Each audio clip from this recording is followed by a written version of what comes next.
Irmãos, mais um domingo, estamos nós aqui procurando meditar em um texto da Palavra do Senhor. Hoje é domingo, dia 24 de maio de 2020. É o quarto domingo do mês, esse mês tem 5 domingos. E nós estamos de novo, com a graça do Senhor, unidos no Senhor Jesus, procurando meditar na sua palavra. Antes de ler o texto propriamente, eu quero passar para os irmãos como eu tenho feito. 2 hinos que você pode ler, cantar juntos, ou somente ler, do nosso Salmos e Hinos, que são os hinos 120 e 125. São 2 hinos que nós constantemente cantamos lá em nossa igreja. Cristo já ressuscitou, e o outro é quando lá dos céus descendo o Senhor voltar, que é o 125. Para a leitura de Salmo, o irmão leia também em casa, o Salmo de número 103. Bendize, ó minha alma, ao Senhor, e tudo bendiga o nome do Senhor. Salmo 103, vale a pena o irmão ler, vai enriquecer a sua vida, alimentar a sua alma.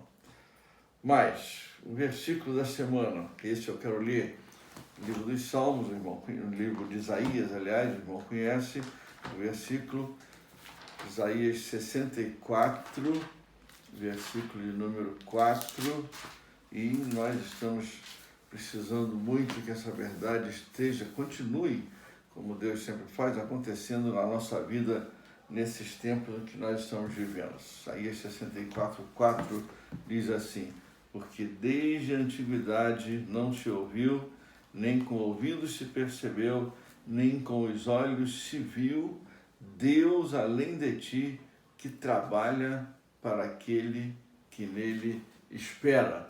Muito bem, esse é o versículo da semana, Isaías 64, 4. Também gostaria de passar para os irmãos alguns pedidos de oração e algumas orientações e também comunicação. Vamos lá. Oração, eu quero que os irmãos estejam agradecendo a Deus. Há irmãos nossos que estiveram com a Covid e já estão bem. Então, preciso que os irmãos orem ao Senhor, agradecendo ao Senhor. Oração, orando por irmãos da igreja, enfermos, irmãos idosos, aqueles que cuidam dos enfermos e cuidam dos idosos. Estou pedindo que os irmãos orem. Eu não tenho aqui uma lista com o nome de todos os que estão precisando de oração, mas podemos orar por todos os idosos e enfermos da nossa igreja. Estou trazendo um nome de uma irmãzinha que não é da nossa igreja e que está precisando muito de oração. Ela está internada no Hospital Sancorde, está entubada, está numa situação muito complicada. Os irmãos não a conhecem, que é a irmã Eliane. Eliane é esposa do pastor Flávio Prado.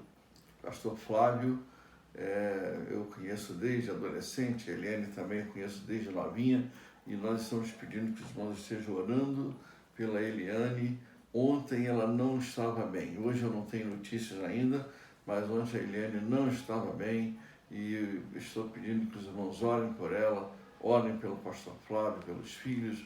Ela tem 2 filhos já adultos, e eu estou pedindo que os irmãos orem por essa jovem senhora, nossa irmã Eliane. Orem também pelos pastores, presbíteros, diáconos, diaconisas da nossa igreja.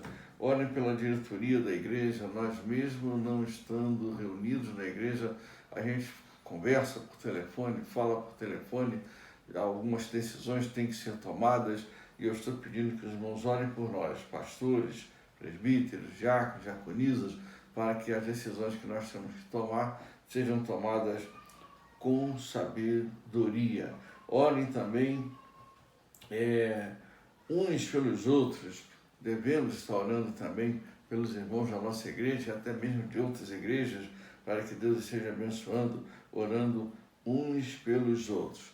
Como disse das outras vezes, aproveitem o tempo também para nós cultivarmos a nossa vida espiritual pessoal, para você ter um pouquinho mais de tempo. Você que não está trabalhando, você que está trabalhando, talvez não tenha esse tempo, mas você que não está trabalhando, você pode separar um pouco de tempo no dia para você ler um texto da palavra, meditar, anotar. Se você gosta de aprender, quer crescer no conhecimento da palavra do Senhor Jesus, anote, pergunte, nem que você pergunte depois, ou telefona para o seu professor da escola dominical, ou para mim, seja quem for, anote para que você possa também crescer, aprender a palavra do Senhor. Estou pedindo ao irmão que use bem esse tempo.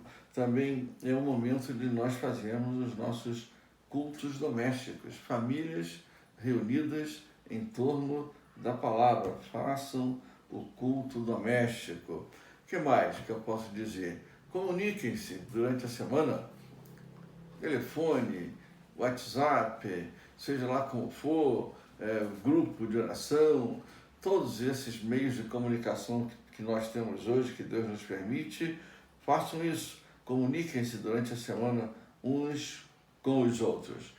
A agenda da semana, os irmãos já sabem, amanhã, segunda-feira, nossa irmã Lília vai estar colocando uma mensagem para nossa reflexão. Na terça-feira, a Denise, na quarta ou quinta, a nossa irmã Elane vai estar comandando também, trazendo algum estudo. Na sexta-feira, essa sexta-feira, é o nosso irmão pastor Fabrício, vai também deixar lá uma mensagem de 10 ou 15 minutos.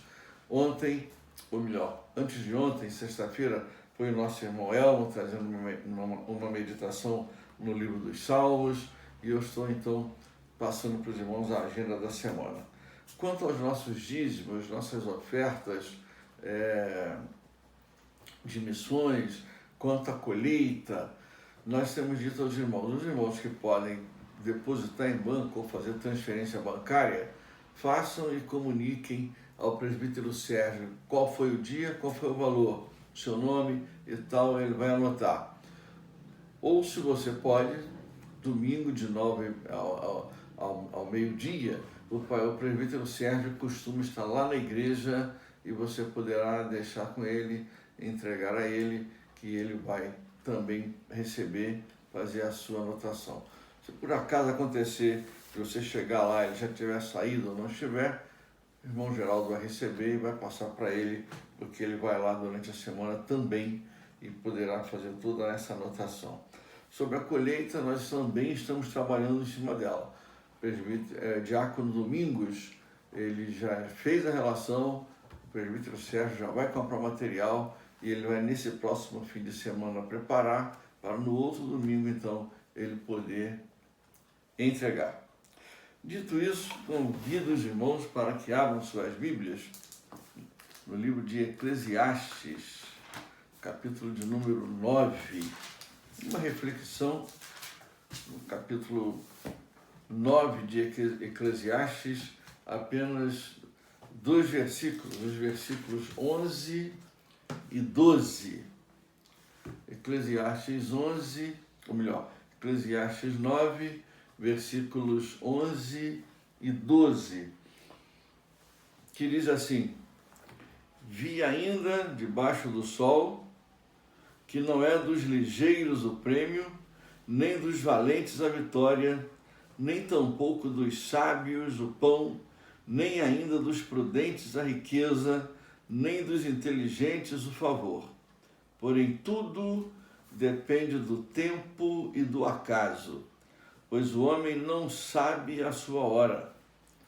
Como os peixes que se apanham com a rede traiçoeira, e como os passarinhos que se prendem com o laço, assim se enredam também os filhos dos homens no tempo da calamidade, quando cai de repente sobre eles.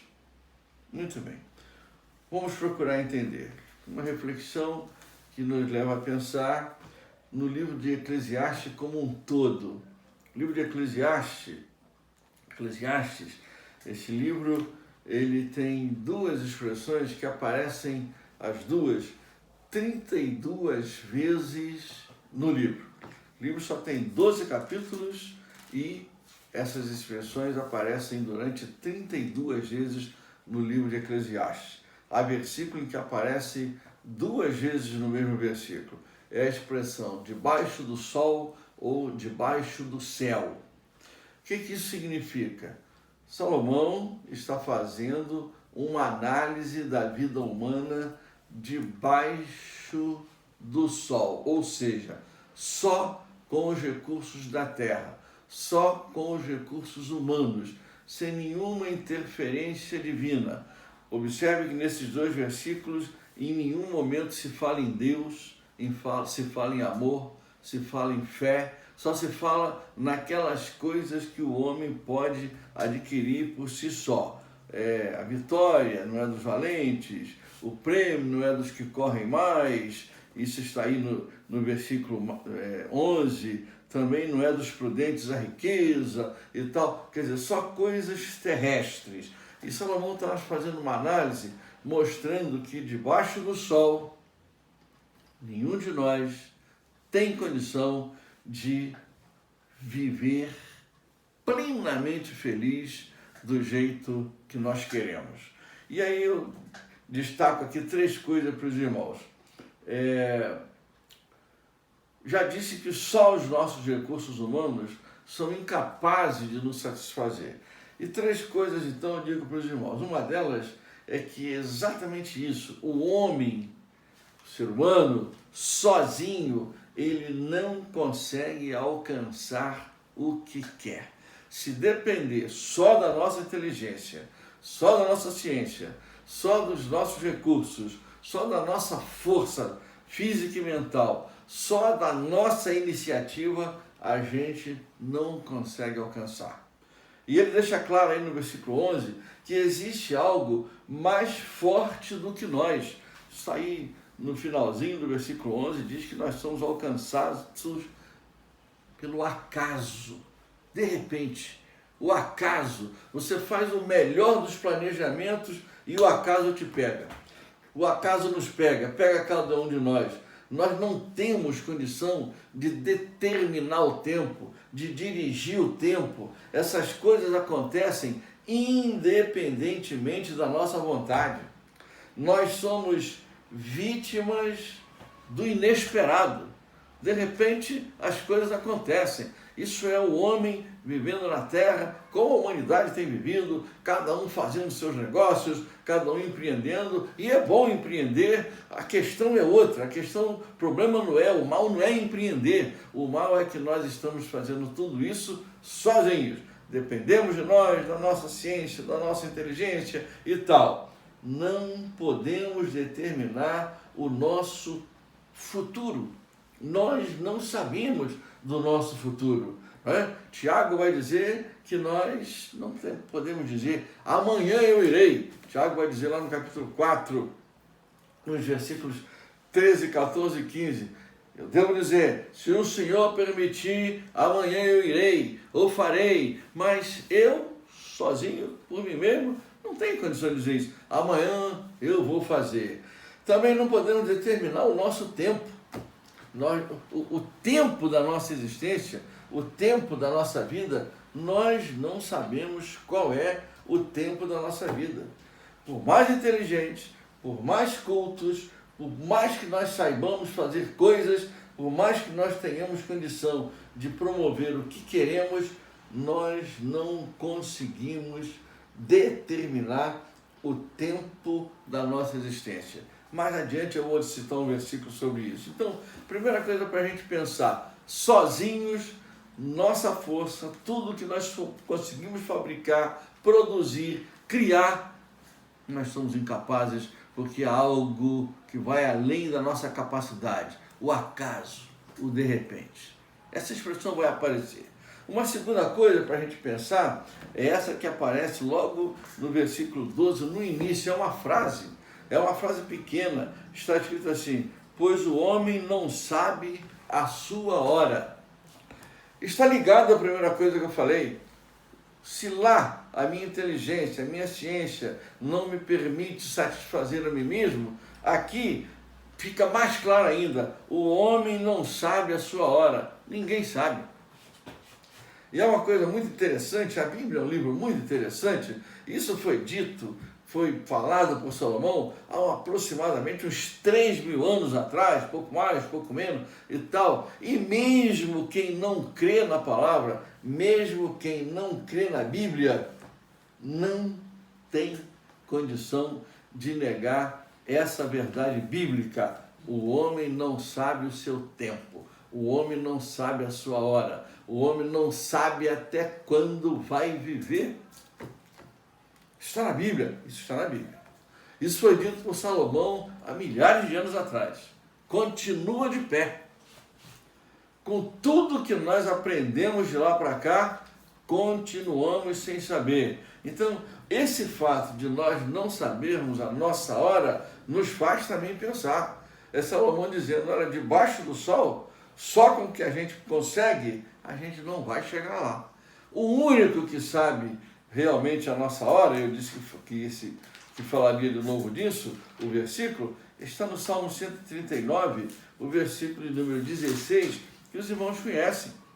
Salmo 139, versículo 16, o salmista Davi, inspirado pelo Espírito Santo do Senhor, ele diz lá, os teus olhos me viram a substância ainda informe, e no teu livro foram escritos todos os meus dias, cada um deles escrito e determinado quando nenhum deles havia ainda. Deus sabe. No dia que eu nasci, no dia que você nasceu, Deus já sabia até quando nós vamos viver. Só Deus sabe. No mais, ninguém sabe a sua hora. Está escrito aí, livro de Eclesiastes, capítulo de número 9, versículos 11 e 12, e agora esse já é o versículo 12, e essa é outra coisa que eu passo para os irmãos. Se nós não sabemos qual é a nossa hora, porque nos mostramos tantas vezes tão arrogantes, tão distantes de Deus, tão ignorantes em relação à vontade de Deus, sem querer saber qual é a vontade de Deus. Às vezes até nós, crentes em Jesus, deixamos um pouco de lado essa questão, qual é a vontade de Deus para a minha vida? Quantas vezes nós já falamos isso lá na igreja? A primeira vontade de Deus é a nossa salvação. A segunda vontade de Deus é a nossa santificação. E quanto mais próximo do Senhor, a cada dia Ele vai revelando de nós o que Ele quer. A Bíblia está clara, é farta nisso. Então, observe que nesse versículo 12, a comparação que mostra como nós somos frágeis, como nós somos incapazes de dirigir a nossa vida, ela é feita com pássaros e peixes. Assim como o peixe que a rede o pega. Imagine, o peixe lá no fundo do mar, um mar tão imenso, vem uma rede e pega. O pássaro que voa, tem asas, voa, é o contrário, esse está fora da água, vem também um laço e o prende. É com isso que nós somos comparados. Está exatamente isso escrito no versículo 12, como os peixes que se apanham com a rede traiçoeira, e como os passarinhos que se prendem com o laço, assim se enredam também os filhos dos homens no tempo da calamidade. E aí eu entro no terceiro ponto. Quando a calamidade chega, a gente percebe a nossa fragilidade. A primeira coisa que eu disse hoje foi de que sozinhos, sem Deus, nós não conseguimos nos satisfazer plenamente. A segunda é de que nenhum ser humano sabe exatamente qual é a sua hora. Nós não sabemos. E a terceira é essa. Quando a calamidade chega, nós percebemos como nós somos frágeis e incapazes. O finalzinho do versículo 12 diz assim, assim se enredam também, como os pássaros e os peixes, assim se enredam, ficam enredados também os filhos dos homens no tempo da calamidade, quando cai de repente sobre eles. Você vai me dizer assim, pastor, tem a ver com a pandemia. Tem tudo a ver. Tem tudo a ver. O mundo não esperava passar pelo que está passando. Pelo contrário, nós queremos ir para frente. Mais e mais e mais descobertas, mais e mais tecnologia, mais e mais avanços científicos. De repente, cai sobre nós a calamidade. Nós estamos vivendo no Brasil um momento muito triste. Mais de 1.000 brasileiros morrendo por dia. Isso é triste. É a calamidade que caiu sobre nós. Nossa ciência não impediu. Nossa inteligência não impediu. E nós estamos vivendo então, irmãos, esse momento de tristeza, esse momento calamitoso. E nós estamos então pasmados, olhando como será. Estamos vivendo situações bem interessantes. O melhor remédio para tudo isso não é químico, não é comprimido, não é científico. O melhor remédio para tudo isso é fique em casa. Quando que nós pensávamos que seria assim? Nós pensávamos o seguinte, ou teremos uma vacina, ou vamos tomar um remédio e vamos ficar curados. Não. Quem ficou em casa se saiu melhor. É muito interessante que no Brasil, a região sudeste, onde nós estamos, tem mais de 10.000 casos. Na região sudeste, o segundo estado mais populoso do Brasil, que é Minas Gerais, é o que tem menos morte no sudeste. Minas Gerais. O mineiro resolveu ficar em casa. O centro-oeste, creio que é a região onde tem menos mortos. O sul tem menos também, mas não era esse o remédio que nós esperávamos. Nós queremos andar. Nós queremos ir trabalhar, ir estudar. Ninguém imaginava que a calamidade ia cair sobre nós de tal maneira que nós ficaríamos parados. E vai ficar melhor quem ficar trancado em casa. Estamos assistindo situações curiosas. Eu disse isso logo que começou a questão da quarentena. Eu comentei aqui em casa. E hoje eu ouvi uma estudiosa, uma senhora, não me lembro o seu nome, em uma reportagem que eu ouvi, ela dizendo que o problema que olha que coisa curiosa, o problema que muitas famílias estão enfrentando é que elas não estão acostumadas a ficar tanto tempo com os filhos. Mas não era esse o normal? Pai, mãe, filhos.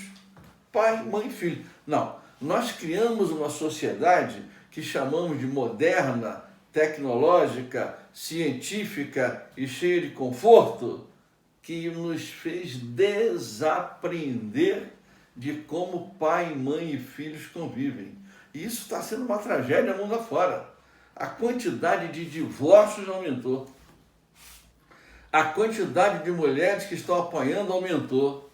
A quantidade de filhos que estão sendo surrados também aumentou. Olha que coisa interessante. Tudo porque nós não sabemos mais como viver juntos. Que isso? Não está faltando ninguém nesse meio? Não está faltando o Senhor Jesus nesse meio para dizer, vocês se esqueceram do principal. Ou vocês se amam, ou vocês vão se autodestruir. É isso, a sociedade está se autodestruindo. Nós temos recursos e tecnologia, mas nos falta sentimento. Sentimento para com Deus, sentimento para com o próximo, e muitas vezes o próximo é a minha mulher, é o meu filho, é o meu marido. Nós estamos ficando piores que os animais e piores do que as máquinas. As máquinas não fazem mal a ninguém se você não a acionar. Os animais continuam sabendo como conviver com os filhos. Que coisa, pastor, o senhor está comparando? Não estou comparando, eu estou querendo que o irmão pare para pensar. Salomão está dizendo, esse tipo de vida, esse tipo de sociedade sem Deus vai nos levar ao fracasso, está nos levando ao fracasso. O que a gente pode tirar daqui na conclusão para a nossa reflexão? São 3 coisas. A primeira delas, nós precisamos entender que precisamos de Jesus. Precisamos de Jesus para nos salvar do pecado, para nos dar vida eterna e para nos dar, na medida que nós o aceitamos como Senhor e Salvador, o seu Espírito Santo para nos dar sabedoria. Inteligência e instrução nós já temos. O que nós não estamos tendo é sabedoria para usar essa inteligência e essa instrução.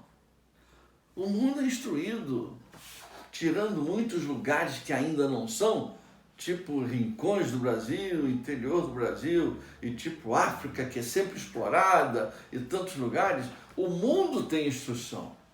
O mundo também tem inteligência, mas o mundo não tem sabedoria, porque sabedoria só vem com Jesus Cristo.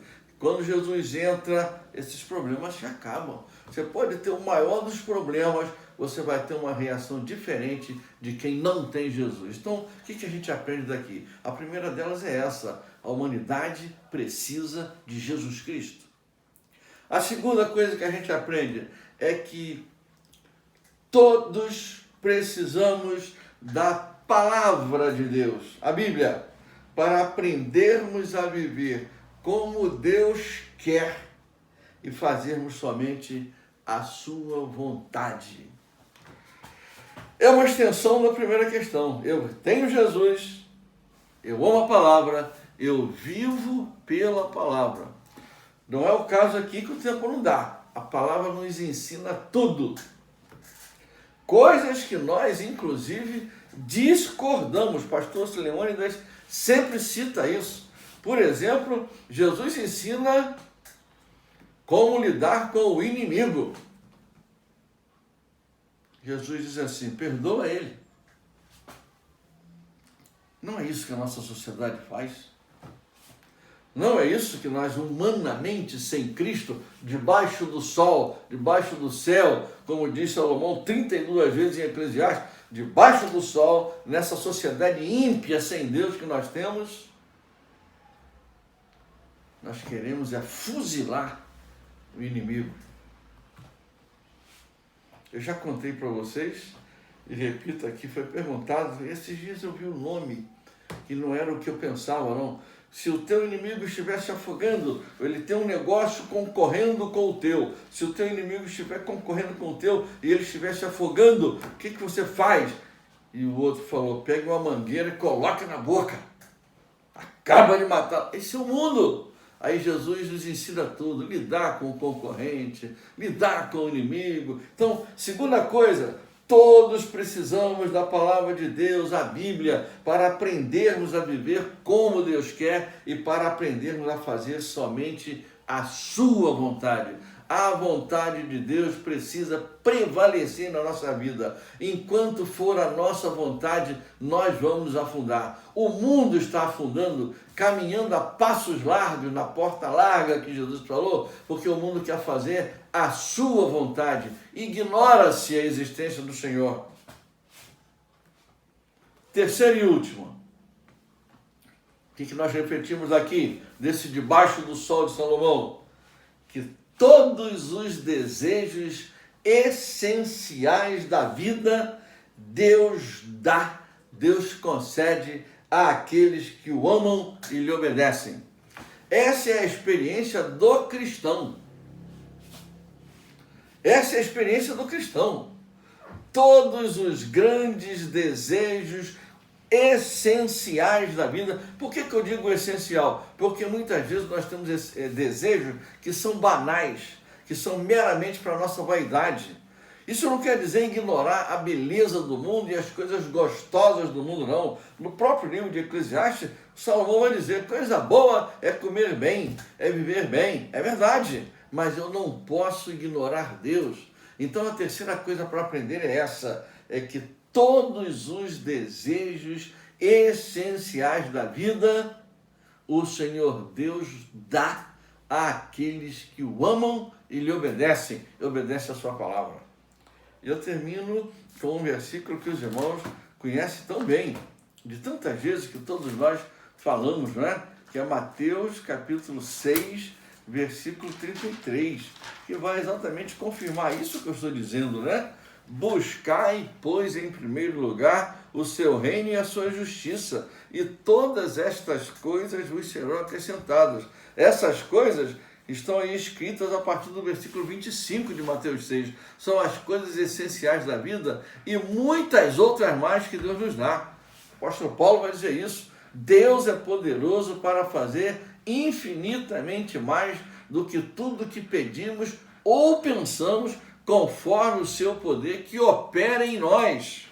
O poder de Deus opera na nossa vida através do seu Santo Espírito. Então, meu irmão, que esses dois versículos de Eclesiastes nos façam pensar como é importante nós vivermos exclusivamente para Deus e nos basearmos e tomarmos decisões exclusivamente calcados na palavra, dirigidos e orientados pelo Espírito Santo de Deus. Deus nos abençoe. Amém. Vamos orar.